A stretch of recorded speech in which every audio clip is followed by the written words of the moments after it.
One of the things I love most about Hungry Root is how it solves dinner without sacrificing quality or taste. Last week, I got their classic linguine meatballs in my box, a healthy Italian-inspired dish that came together in minutes and made the whole kitchen smell like Sunday dinner. What makes Hungry Root so helpful is that they take care of the hard part. They fill your cart based on your preferences, suggest meals, and even adjust over time to fit your family's tastes. Whether you're gluten-free, dairy-free, or just trying to eat better, they'll tailor everything from recipes to groceries to your needs. I love knowing the food is clean, no artificial junk, no weird additives, and the brands they carry are ones I trust. Hungry Root has helped me avoid last-minute takeout and stick to my health goals without the stress of meal planning. Take advantage of this exclusive offer. For a limited time, get 40% off your first box plus a free item in every box for life. Go to hungryroot.com/Dr. Meg and use code Dr. Meg. That's hungryroot.com/Dr. Meg, code Dr. Meg to get 40% off your first box and a free item of your choice for life. hungryroot.com/Dr. Meg, code Dr. Meg. You just realized your business needed to hire someone yesterday. How can you find amazing candidates fast? Easy. Just use Indeed. Stop struggling to get your job post seen on other job sites. With Indeed sponsored jobs, your post jumps to the top of the page for your relevant candidates, so you can reach the people you want faster. According to Indeed data, sponsored jobs posted directly on Indeed have 45% more applications than non-sponsored jobs. Don't wait any longer. Speed up your hiring right now with Indeed. And listeners of this show will get a $75 sponsored job credit to get your jobs more visibility at Indeed.com/kidsandfamily. Just go to Indeed.com/kidsandfamily right now and support our show by saying you heard about Indeed on this podcast. Terms and conditions apply. Hiring? Indeed is all you need. Parenting strong-willed children can feel like a daily battle, leading to stress, frustration, and power struggles. We project into the future, right? That first phone call we get from school. Oh, my daughter in preschool can't sit still. And now we project and think, is she going to be okay? This is Parenting Great Kids with Dr. Meg Meeker. Our guest today, Kirk Martin, understands these challenges firsthand. As the founder of Celebrate Calm and host of the Calm Parenting podcast, Kirk has helped nearly 1 million parents create a more peaceful home by changing how they interact with their kids. Kirk, welcome to Parenting Great Kids. Dr. Meg, I'm super excited to be here. Well, it's fun. I'm feeling calmer already. You and I have been talking for a few minutes before we started, but you're right on target with this teaching parents how to be calm because, as a pediatrician, I see a lot of anxiety in kids and parents that's just on the rise. And sometimes I just don't have the time or necessarily the tools to say, okay, just chill down. So you have a podcast, Calm Parenting Podcast, and you have countless conversations with parents. What are some of the biggest lessons you've learned from them and particularly about stress in parenting? Well, one is it's normal, right? Like it would be really weird if you had a family and things didn't go wrong. So it's normal for moms and dads that you're kind of stressed out. And what I learned along the way is, well, one is the only person in life that I can control is myself. And when I try to control other people's behavior, it always backfires and it causes more stress.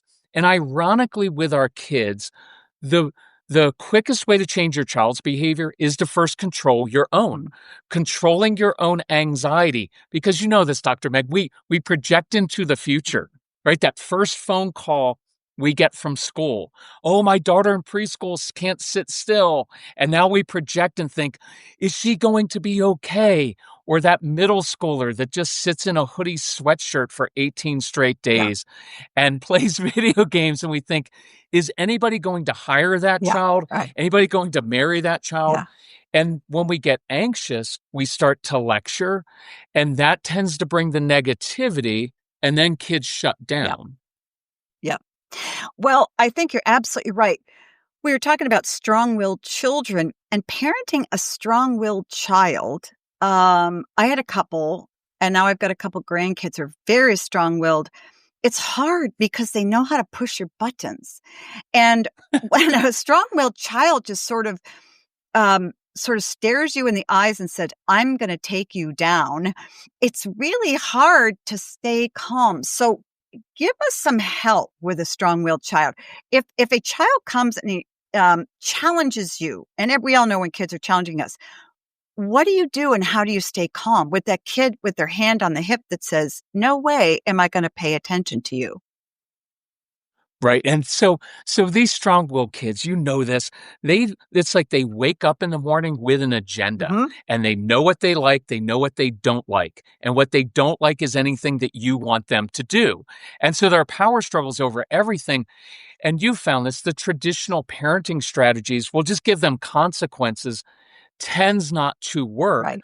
Because they don't care about the consequences. I'm sure with your grandchildren, you've seen one of them be like, well, I'm going to box up all your stuff and take it away if you don't pick it up. And you'll turn around and they'll box it up themselves. Exactly. Yeah. I don't care. Yeah, and they'll walk down the street. Yeah. Yeah, do it.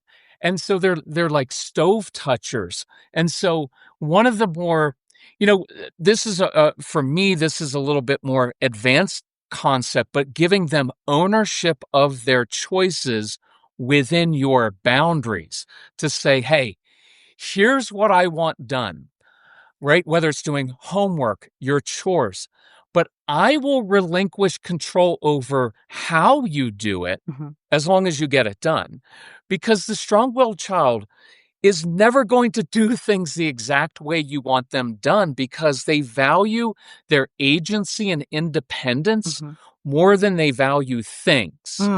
So I'm not saying, hey, if you want that, or want to do that, it's, hey, this is getting done. Hey, I bet you can't use your creativity to do it in a way that I never thought of. I like making things a challenge for these kids. When we used to have these camps in our home, and I tell the kids, hey, here's what needs to be done, but I bet you can't do it blindfolded or backwards. And so when it's a challenge, now they get to use their creativity. Now there's that brain stimulation that comes because I don't want to do it the way my mommy and daddy want me to do it. Right. And so the answer isn't to say, well, it's okay, you don't have to do it. No, we don't let them get away with things. It's kind of flip it around and say, of course you don't want to do it the regular way. That's boring. Bet you can't use your creativity and do it in some weird way. Yeah. And the strong-willed child will be like, wait, I can do it a different way? Yeah, I relinquish control over how you do it. But that's hard because a lot of us, Dr. Meg, have control issues, right? Yes, we do. So it's like, yeah. Right. Well, when we were talking at the beginning and you were saying the only person's behavior you control is yourself, you can't control another person's behavior. That's really hard when you have kids because there's boundaries we have to set for them. And there's some things they can do and some things they can't do. And so we get into this power struggle. I want you to do this. And if you don't do it, then, ABC is going to follow. So talk about something very specific, like you've got a kid who hates to do homework and comes home and she's in 5th grade, 4th grade and says, I'm not going to do my homework. And you say, you have to do your homework or you're going to get a D. I don't care. I'm going to get a D. Talk to that mother. Okay, so 2 things here. One would be ownership, and the other is giving kids tools. Because just saying that if you don't do it, then you lose your play date. Well, for some of our kids, doing homework after they've been at school all day long, especially our kids kind of on the spectrum, they're kind of done. And sometimes they do have focus issues. So I mix ownership and tools. So one is, well, honey, of course, I love the phrase, of course. Of course, you don't want to do homework right now because you'd rather be playing, right? Of course, like, I don't want to fix dinner and have to do all the things I do. So why don't we do it in a different way? Mhm. So why don't we, why don't you stand at the kitchen counter? And while you're doing that, you can rock back and forth because rhythm is actually very, very important for helping with the learning process. We do a lot of work with kids with ADHD on the spectrum. So you can stand at the kitchen counter instead of sitting at the table. Mhm. You can rock back and forth, and you can eat a snack while you're doing your work. And I would experiment with listening to music Oh. because music, chewing, rocking back and forth all involve rhythm. Mhm. And that creates rhythm in the brain. And some of that fidgeting, so to speak, is really helpful for the learning process. So, watch now, instead of having a big power struggle, young lady, you need to sit at the table. If you do not sit at the table and do your, and the strong willed child, as soon as you go to Yeah. that tone, Yeah. Dr. Meg, they're like, oh, I can tell you're Yeah. irritated and I'm just going to push. And now, Mom, we're going to be talking about your misbehavior when you start yelling. Yeah. So instead of fighting, I say, of course you don't. So here are two different ways you could do this. And now I'm giving them ownership to say, you've got this amazing brain. Why don't you come up with a more interesting way? Can I give one more? Sure. Another one? Hey, instead of sitting at the table, I will put a blanket over the kitchen table. We now have a fort. Forts are fun when you're a kid. Right. Hey, why don't you get under the table? Now no one's watching you. A lot of strong-willed kids don't want to be watched. They like their independence. Mhm. I'll give you a flashlight under there and throw your mac and cheese under there because that's what a lot of our kids, mac and cheese and chicken nuggets. Yeah. And now you've just changed the dynamic from sit and do homework the way I always did it to, oh no, it's getting done, but we can come up with a creative way to do it. In fact, why don't you come up with the way? Yeah. Talk about kids who fight. A lot of siblings will fight, and a lot of parents will get in there and say, stop fighting. And then pretty soon they're yelling at the kids about yelling at each other. And so when you have a really tense, stressful situation like that going on between some kids, how can parents come into that situation? Because having your kids fight is very stressful for parents. And I found when we were raising our kids, that really stressed me out because I thought, oh, they hate each other. They're never going to be friends, so on and so forth.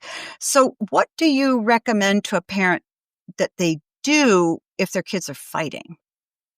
Okay, I'll give you one example. And I do want moms and dads, I want you to know it's normal, right? One of the first stories in history of it is of one son murdering his brother, right? We've got Cain and Abel. Like, it's not like it's new. It didn't happen with video games. It's been there since the beginning. And usually sibling fights for me come from one of two places: boredom. Yep. I'm bored, so I'm going to poke my brother. Yeah. When he reacts to me, now my mom comes into the room.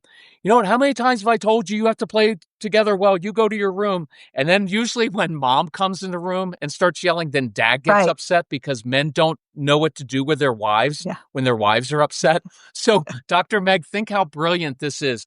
I'm a kid who likes a lot of brain stimulation. And a lot of our adopted kids, by the way, they really like intensity because that feels like connection to them. Ah. And so by poking my brother or looking at him, I got 3 people to get upset. Yeah. And now I'm in control of them. And then the other part where I think sibling fights come from is resentment. And that was kind of the Cain and Abel thing of, well, I'm the strong-willed child. I'm always in trouble. You're always picking on me. So now I'm going to pick on the golden child in the family. Yep. So Yeah. 2 kids are fighting in the living room. Try this sometime. Walk into the living room and lie down in the middle of the living room floor. Oh. It will freak your kids out. because they're expecting the mommy and daddy lecture about we need to respect and love each other as siblings. Yeah. And I'm not a big fan of our mommy and daddy lectures because they tend not to work. Yeah. So I lie down on the floor and the kids will stop squabbling because they will look at you like, what are you doing? Right. Now I can teach because discipline means to teach. It's the word where we get disciple, to teach. Right.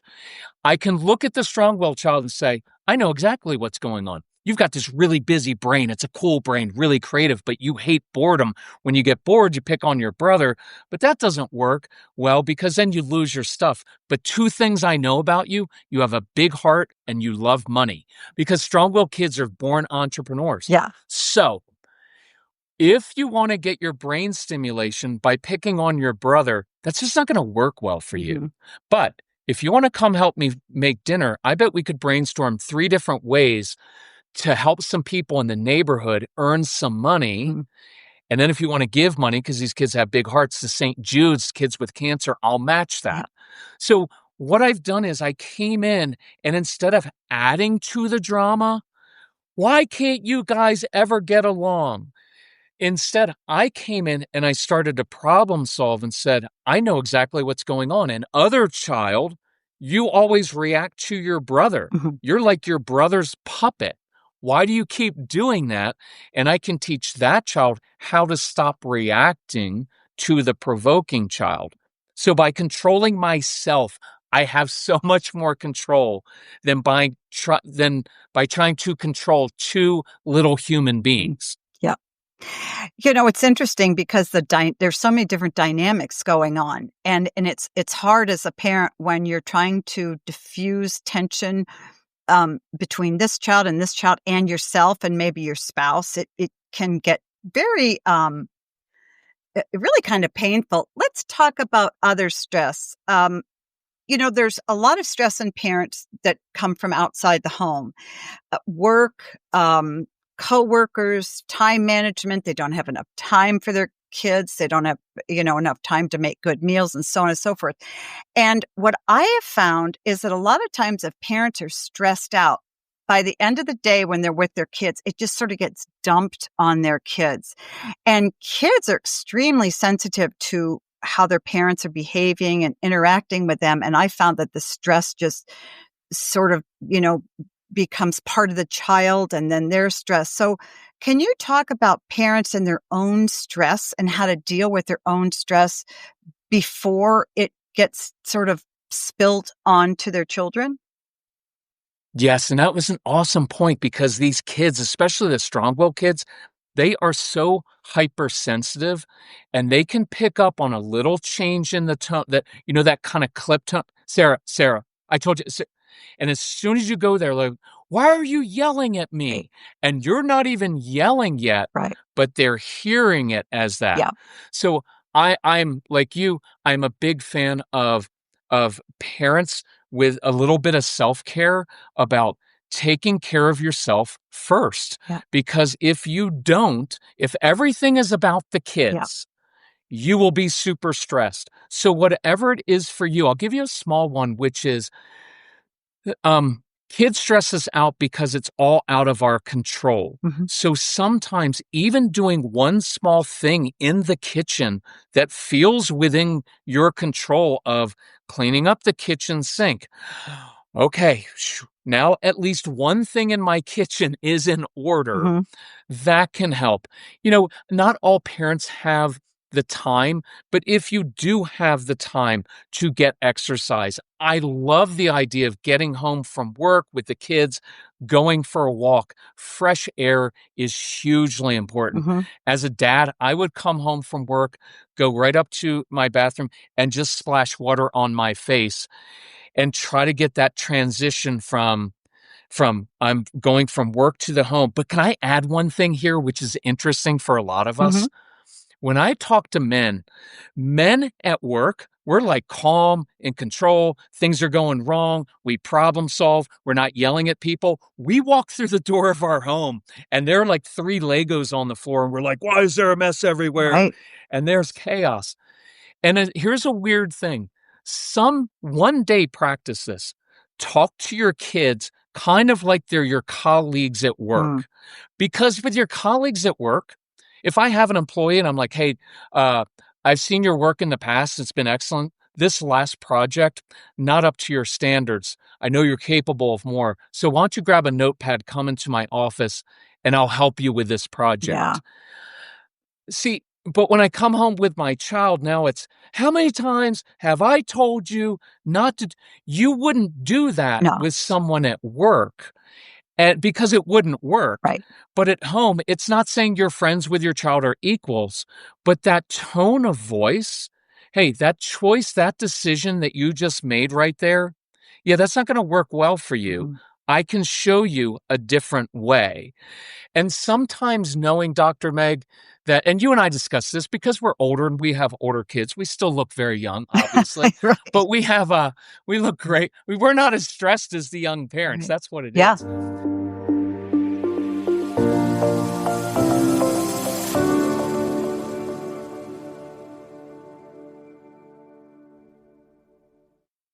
As a parent and now grandparent, I know that no two kids learn exactly the same way. That's why I'm so encouraged by what K-12 is offering. It's flexible, personalized learning that truly supports kids where they are. K-12 powered schools are tuition-free online public schools available for grades K through 12. They're accredited, they're engaging, and they give your child the space to grow at their own pace, right from home or anywhere there's internet access. The curriculum is designed to fit individual learning styles, and their state-certified teachers are specially trained to teach online. I love that they're using real tools like interactive tech and hands-on materials, and they even offer social opportunities, extracurriculars, and in-person events. K-12 has over 25 years of experience helping families just like yours. If you're looking for a flexible, supportive way to help your child thrive, this is it. Join the more than 3 million families who have chosen K-12 and empower your student to reach their full potential now. Go to k12.com/Dr. Meg today to find a tuition-free K-12 powered school near you and enroll now. That's the letter K, number 12.com/Dr. Meg. K12.com/Dr. Meg. You know, as a pediatrician, I've had so many parents tell me they want to connect with their kids, but just don't know how to start. And that's exactly why I love what FamGabs is doing. FamGabs is a 70-card deck of deep, open-ended questions created by a child therapist with over 16 years of experience working with families. These cards are designed to do more than just start conversations. They help build real connection. I've used them with my grandkids, and I'm always amazed at what comes up. One of the questions sparked a beautiful conversation about friendship, something I never would have gotten by just asking, "How was your day?" The deck even includes bonus questions for parents to help us grow in how we talk with our kids. If you've ever felt stuck in the loop of one-word answers, FamGabs can help your family grow closer in a way that feels natural and fun. Search FamGabs on Amazon and use promo code Dr. Meg Pod during checkout to get 10% off your order. That's FAMGABS on Amazon. Use promo code Dr. Meg Pod and get 10% off your order. When I'm heading out the door in the summer, whether it's to the farmer's market or just chasing my grandkids around the yard, I don't want to spend 20 minutes on makeup. I want to feel fresh and confident without the full glam routine. And that's why I've been loving Thrive Cosmetics Liquid Lash Extensions Mascara. You've heard me talk about keeping things simple. It glides on effortlessly, gives my lashes that lifted, wide awake look, and best of all, it stays put. No smudging, no flaking, even in the Michigan heat. When I'm ready to take it off, it rinses off with warm water. No tugging, no mess. But here's what makes Thrive really special. For every product you buy, they donate to help communities thrive. Whether that's women fighting cancer, survivors of domestic abuse, or those transitioning from homelessness, that kind of heart makes me proud to partner with them. Maximize your look with minimal effort. Go to thrivecosmetics.com/Dr. Meg for 20% off your first order. That's Thrive Cosmetics, CAUSEMETICS.com/Dr. Meg. I earned my degree online at Arizona State University. I chose to get my degree at ASU because I knew that I'd get a quality education, they were recognized for excellence, and that I would be prepared for the workforce upon graduating. To be associated with ASU, both as a student and alum, it makes me extremely proud, and having experienced the program, I know now that I'm set up for success. Learn more at asuonline.asu.edu.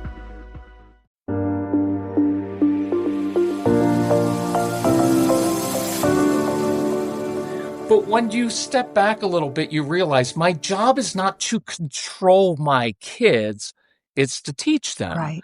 And I expect kids to mess up because that's like I grew up on Leave It to Beaver. Yeah.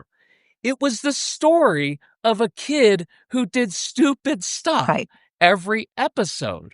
And so when I can relax and know my house is supposed to be messy, a toddler is supposed to ruin my agenda, my teenager is probably going to have a little bit of attitude, but that doesn't make me a bad parent. Now I can relax into it and say, I step out of my own anxiety. Can I add one here? Sure. I get afraid I'm talking No, too much. no. So my son came out of the womb with boxing gloves on, and I just had breakfast with him and went to the gym, and he's still like that. Like, he is high energy. But I remember when he was in those tween years and he was kind of feeling out his independence, and he came at me with some attitude. And I used to react all the time. And instead I stepped back and I said, Case, you know what I've noticed?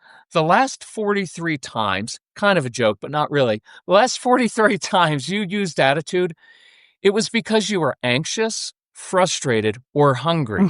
So you've got two options. You may continue to talk to me like that if you want, but it never ends well for you. Right. Or you could grab some chips, I'll grab some salsa, I'll meet you on the deck and help you with whatever you're struggling with. Yeah. And I like that model because I'm not letting him get away with it, but I'm also not reacting. I can't believe that you would talk to your father like that. Like, stop taking it so personally. Yeah. I'm the grown adult. Right. And that helps so much to get out of my own agenda and say, okay, something's going on with my child. And that's what the good mentors in my life have been like. They've said, hey, you're struggling a little bit. Let me get you back on track.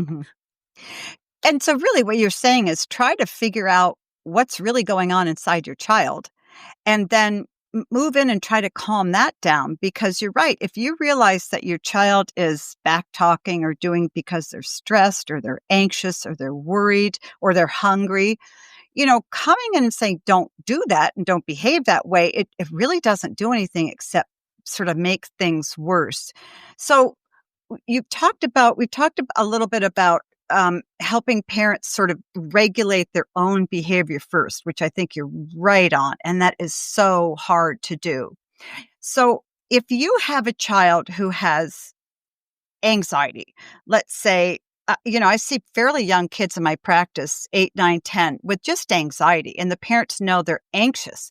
I don't know what they're anxious about, but they're always anxious.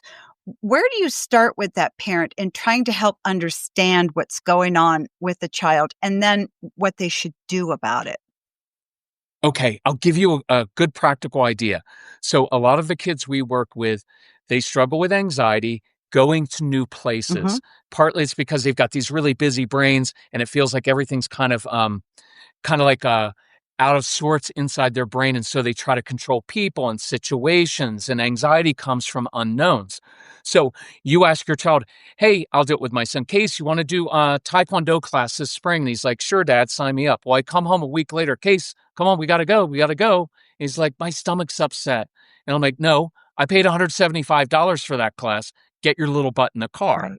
And he will eventually say, I'm not going. Mhm. Taekwondo is stupid. Yeah. You're stupid. Yeah. And we all hear that, rightly, is like, that's defiance and disrespect. But with these kids, it's not an excuse, but they're just anxious because they're going to a new place. They've never been. There's a new instructor, and there's kids who might pick on them. Mhm. So instead, when I start to get that resistance, I'll say, hey, is your stomach a little bit upset? Because anxiety tends to live in the stomach. Mm. It makes, stomach upset, which is why we seek comfort foods when we're upset. Mhm. And so my son will be like, oh. And so two things. One is I normalize anxiety. Mm. Of course you're anxious. You are going to a new place you've never been to meet new people. I'm the same way. If I have to give a presentation at the office, I'm anxious because I don't know if they're going to receive it well. I'm anxious before this podcast because Dr. Meg is very famous and I grew up kind of listening to her and she's important and I love her stuff. And so I want to do a good job. So my stomach was a little, right before I came here, I told Casey, I said, I've got to leave early because I need to be prepared. This is an important one. Oh, This is Dr. Meg no. Beaker. And so normalize. Of course you're anxious about that test. Mhm. And what that tells me is you're conscientious and you want to do a good job. And then the second thing for anxiety is wherever your kids go, ask another adult to give them a job to do. So if I were to go a few days ahead of time to that Taekwondo place and say, hey, Mr. Taekwondo, my son's going to be in your class. He loves other people. He's great for them, not always great for me, but he loves helping other people. And if Taekwondo guy or a teacher says, or a Sunday school teacher says, oh, Rebecca, I could really use your help. Mm. Next week, when you come to my class, next Sunday morning, could you get here a few minutes early and help me? Oh, wonderful. See, Mhm. right? So now when I say we need to go, instead of all the unknowns, Mom, Dad, remember that guy, that lady said that she really needed my help and we need to leave early. And now their brain is focused on what they can control, not all the unknowns. That's extremely helpful with the anxious kids. That is a great technique. And I think of the times I should have used that in years past because one of the things that kids get very anxious about, particularly during high school, they get social anxiety because they're afraid everybody's looking at them. Everybody knows they're stupid. Everybody thinks they're ugly. And so they go into a situation and they just sort of withdraw and they get so anxious. But if somebody tipped off a teacher and said, would you ask my daughter to come in and help you do something, at least they feel like they have an ally. They have a purpose. And you're absolutely right. They're not going to focus on thinking about if people are making fun of them or whatever, because high school years can be so hard for kids. Well, and that's awesome. And normalize it. Yeah. Of course. But here's what I want you to know. Every one of your friends is thinking the same thing. Sarah has a little pimple that wasn't there yesterday, and Jacob has this, and everybody's so self-focused, they're not even looking at you. They're worried about you looking at them. Yeah. And so that I found, Dr. Meg, as I've gotten older, that normalizing human nature is so helpful to know. Oh, so all the other kids, everybody in middle school. Like middle school is the weirdest time of your whole life. Like your hormones are all over the place. You're not a little kid. You're not a big kid anymore. And so even I'm in my 50s, even I tell myself, of course, I'm going to this party. Yeah. Everybody else is going to be as awkward as me. Yeah. Well, I'm the same way. With all the work I do, people think I'm a real extrovert, and I'm not. I'm very much an introvert. Put me in front of a computer for 8 hours a day to write something. I am happy, happy, happy.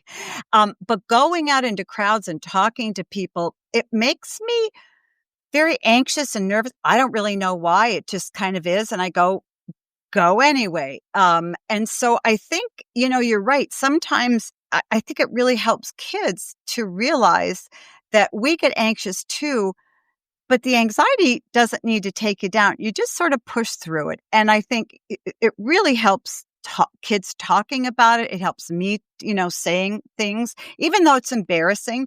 But just talking it through can really, really help kids, because anxiety has a lot of different faces in kids. A lot of parents think that kids will come to you and they'll be breathing fast and their heart rate will be up and their eyes are dilated and they're going to start crying. Well, not necessarily, because, sometimes anxiety and depression in kids comes out sideways.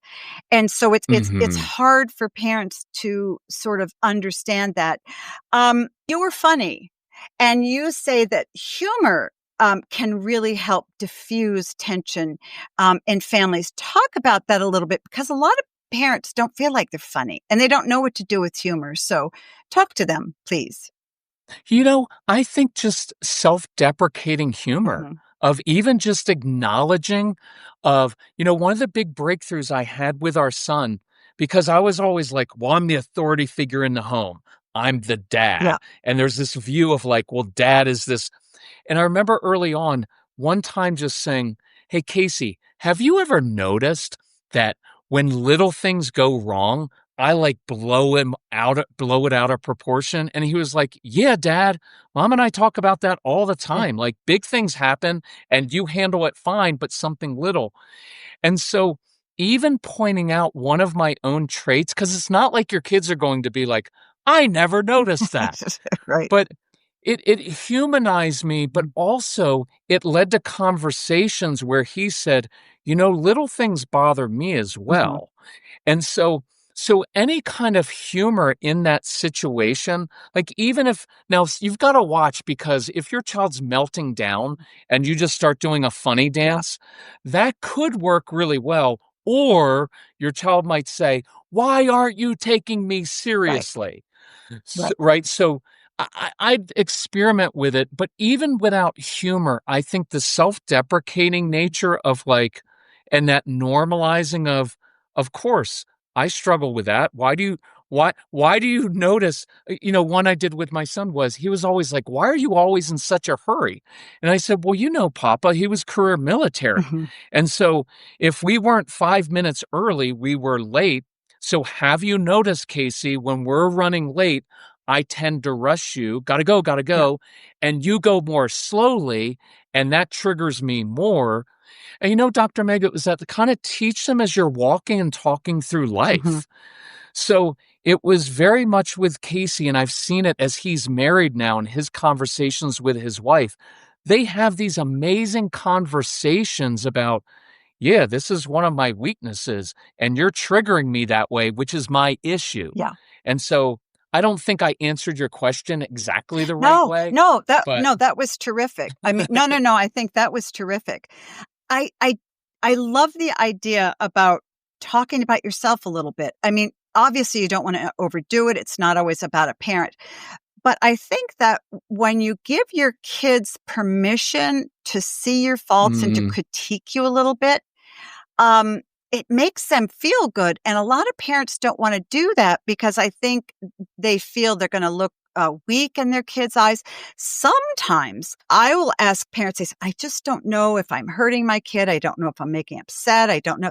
I say, ask them. No, I can't do that because they'll think I'm weak or stupid. I said, if you're worried how you're doing and you're worried if you're overreacting or if you're yelling too much, ask your kids, because there's nothing that's going to get through to your kids like sort of inviting them to talk about you and talk about their experience of you. It is so freeing, and that really opens up that communication. And in a lot of times when you're doing that, that self-deprecation comes in. I'm a bit clumsy and I trip and I've tripped, and it's really, really been embarrassing. And whenever the kids would say, oh, this just embarrasses me so much, I said, well, let me tell you, I was going to give a big, huge lecture and hundreds of people. And I walked up on the stage and halfway up, I tripped going up the stairs. And I said, I totally get it. And I said, but I just laughed. And I think sort of inviting them into your crazy experiences or inviting them in to weigh in on how you're doing it really can work in your favor and can really help the kids as well. I love that. One of my favorite things that I challenge parents to do, especially as kids get a little bit older, but even young ones, our kids are really bright. Yeah. And I'll say, hey, do I lecture you too much? Yeah. Does it ever feel like I only notice the things you do wrong? Like, stick with those two. Do it after you hear this podcast, do that.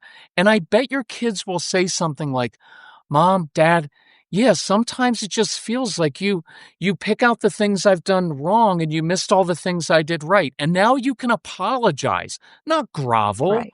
but you can say, you know what? I apologize because there are so many things that you do well. And that's just having a normal conversation, right? I don't want you bringing up your childhood trauma and how you and your spouse aren't intimate anymore, right? We're not talking about that. Yeah. We're just saying, like, do I lecture too much? Does it feel like you can never please me? And I'll give you one more for, say, a tween or teen. Does it ever feel like I misunderstand your motives? Because that is a huge trigger as kids get older. Like, you don't understand me. Right. And so when you ask that, they'll be like, Mom, Dad, like, I try to explain, but you don't believe me. And so there's a lot of pain under there. And now you can say, okay, I'm sorry I've done that. So tell me. And now you've just opened up this amazing conversation with your child. And now they're opening up and sharing something about themselves. I love doing that. I think it makes you not weaker. I think it makes you a lot stronger. And you know what? I wouldn't even use those words. I think it makes you become a trusted person. Yeah. Right. And that's what I'm after. I want, and you know this with having adult kids, one of the most beautiful things for me with a 31-year-old son is when he texts or calls and says, Dad, I really need your advice on something. And I'm like, yay, he's finally asking. Finally. Yeah. Took 30 years, 31, but he's asking. Exactly. Absolutely. And to become the kind of parent as your kids get older that they respect you, they admire you. And it really affirms that you're doing something right and you've worked so hard to do it. My guest is Kirk Martin. He is the founder of Celebrate Calm and host of the Calm Parenting podcast. You can find his work at celebratecalm.com. I'm Dr. Meg Meeker, and if you're ready for real solutions to your parenting problems from a pediatrician, join my Parenting Great Kids community today. There's a reason so many parents trust Dr. Meg Meeker. Now her courses, parenting forum, and trusted answers are all in one place, the PGK Insider Community. Join free at meekerparenting.com.